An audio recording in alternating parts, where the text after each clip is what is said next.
Today, in this video, we're going to discuss how sometimes it be your own people, not your haters, not your enemy, but your own people that want to drag you down. Also, a case for that Lamar Jackson has not been fully supported by the Baltimore Ravens. Lastly, we're going to discuss a crazy story that's going on in the NFL. All this coming up now.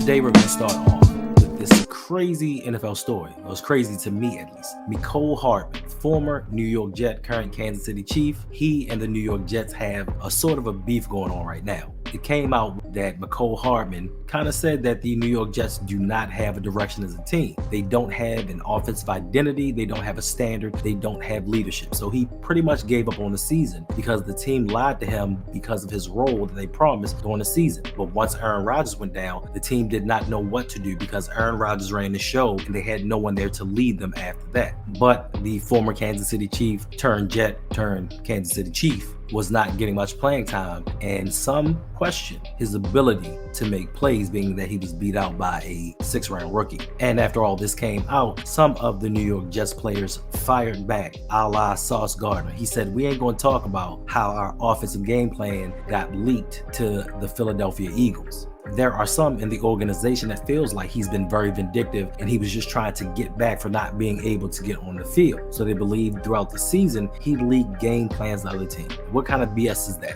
I'm sitting on the bench making $6.5 million. Okay, I might not be getting the playing time that you promised me. You don't have the quarterback that you thought you would coming into the season, but you think I'm going to leak an offensive game plan to multiple teams. This is ludicrous. This is asinine. Being especially that this is the New York Jets that were captained or quarterbacked by Zach Wilson. Zach Wilson was enough. He was the lead game plan. So this is crazy to me. And also the New York Jets punters.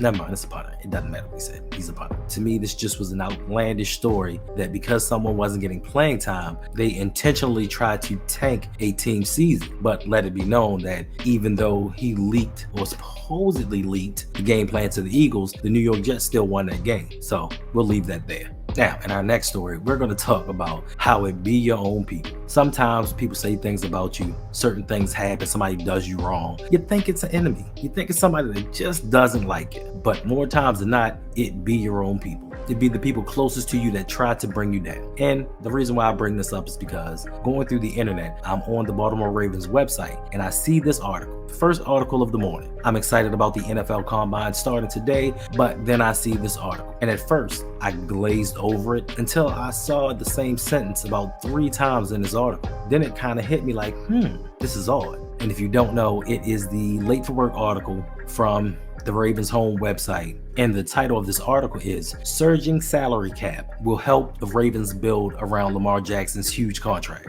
Now, to me, at surface level, it was kind of like, oh, okay, I get it. But then the fact of the matter being that they kept stressing the words "his huge contract," speculating that if certain things don't happen, Lamar Jackson's contract will be the reason why the Ravens didn't sign this player or get certain things done during the offseason. Now, to me, I don't remember the Ravens doing an article saying, Lamar Jackson's rookie contract isn't being handled properly. I don't think that I recall them putting out that article. But for you to stress that Lamar Jackson's huge contract is an issue, how about give him some help? And his huge contribution to the team maybe wouldn't have to be compensated for. But that's just me. And this is like the second or third time that his own home team's website has kind of thrown subliminal shots at him, tried to put him on blast, put him on Front Street. But it is what it is. I know Lamar doesn't care. It's just, to me, it's something that I saw and was just like, we still doing this, huh? Even after the season that he had, him being the only quarterback, it kind of lived up to his new contract. We still doing this, huh? Oh, man. But I digress. And also, speaking of it, be your own people,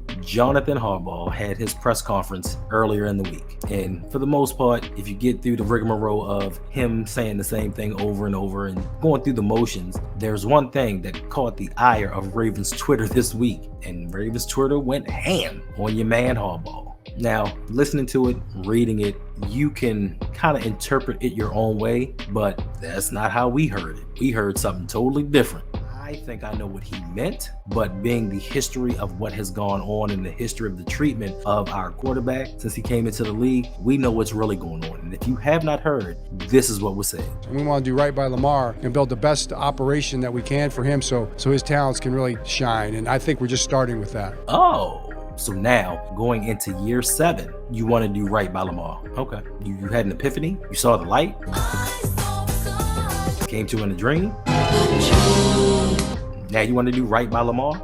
Interesting. But notice how he said, we want to build the best operation, not the best offense, the best operation. Now, could the operation be what you feel is the best for this team? Or is it the best thing for Lamar? Is it the best thing for this offense? It depends on the depiction of what his operation really is. And is this operation in the mold of the modern day NFL? Or is it in the mold of John Harbaugh himself, his thoughts and his philosophies? That is the question that needs to be answered. But I think the statement that really got people up in arms was when he said, I think we're just starting with that.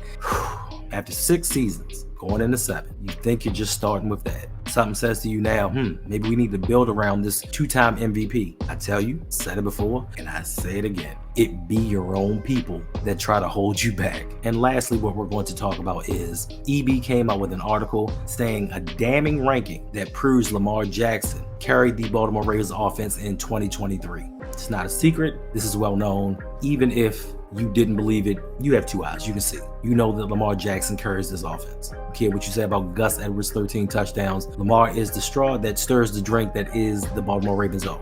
But the article says the Baltimore Ravens may have had one of the best offenses in the league last season. That's not hard to do when you have a quarterback in Lamar Jackson who is 1 vote shy of winning the MVP in unanimous fashion twice. The players around him might not be as stellar as Jackson himself. On top of the fact that center Tyler Lindenbaum is the only player on the offensive line who is guaranteed a starting spot in Baltimore next season, Jackson has never had a truly elite collection of wide receivers around him, even after Zay Flowers broke out as a rookie. The depth isn't exactly stellar next to him. And then it goes on to talk about the actual Bleacher Report, stating that they have an extremely pessimistic view of the Baltimore Ravens offensively going forward in 2024 and beyond. And this article is ranking every NFL's team offensive building blocks heading into the 2024 offseason. Out of the 32 teams in the NFL, the Baltimore Ravens were placed in the borderline blockless category. And in this ranking of 32 teams, the Ravens came in at a whopping 29.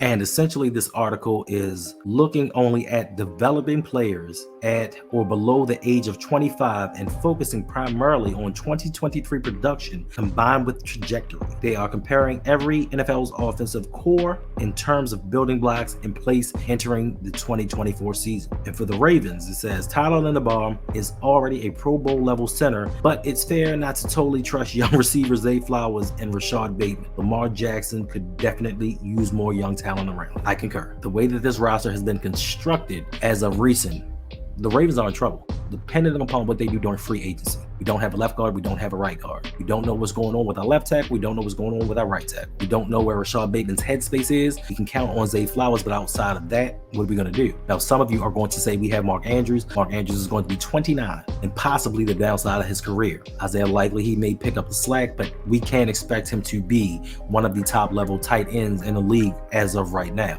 And whatever metrics Bleacher Report was looking at, they did not even list him in this ranking. So offensive line issues, wide receiver and depth issues, and we don't have a starting, nor do we have a backup running back at the current time. Nor do we have prospects on the horizon that we can build around, to me, outside of Zay Flowers. We don't know what's going to happen with Rashad Bateman, but soon we are going to know if they pick up his 5th-year option. For the bad blood, or the perceived bad blood that Rashad Bateman had with Eric DeCosta last offseason, if they do not pick up his 5th-year option, will that drive a wedge between them and he may be out of here? So truly that just leaves Zay Flowers as the only option that we have at wide receiver. Now the Ravens may re-sign Nelson Aguilar next season as well, but he's a stopgap. He is not a building block for the future, nor is he a pivotal piece in the ascension of Lamar Jackson as a pure passer. Lamar can make dynamic plays with his leg, but as you saw last season, he is intentionally trying to be a passer of the ball. And with the team seeing this, they need to get a collection of young talent, of healthy talent, of real talent, real players that can help Lamar Jackson out. So to all of the people that say Lamar Jackson has had and has weapons,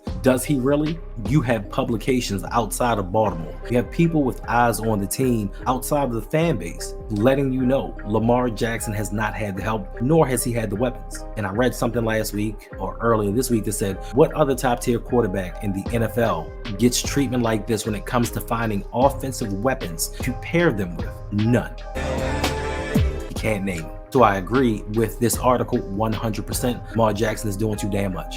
And with the right moves made this offseason, we can start the foundation for making the transition to becoming an offensive team and surrounding your biggest asset, your best asset, with weapons to finally help get the Ravens to the Super Bowl once again and not have to worry about the same things year in and year out. All right, appreciate you guys for hanging out with me once again. Another day closer to free agency, another day closer to the draft. We will be coming out with more videos, so make sure you drop by here to get your Baltimore Ravens news. Don't forget to hit that like and subscribe button. Don't forget to hit that notification bell so you are aware when I come out with new videos. And do not forget patrons, April 6th, Mincy Bank Stadium Tour, and the after party after the party. So until next time, it's your boy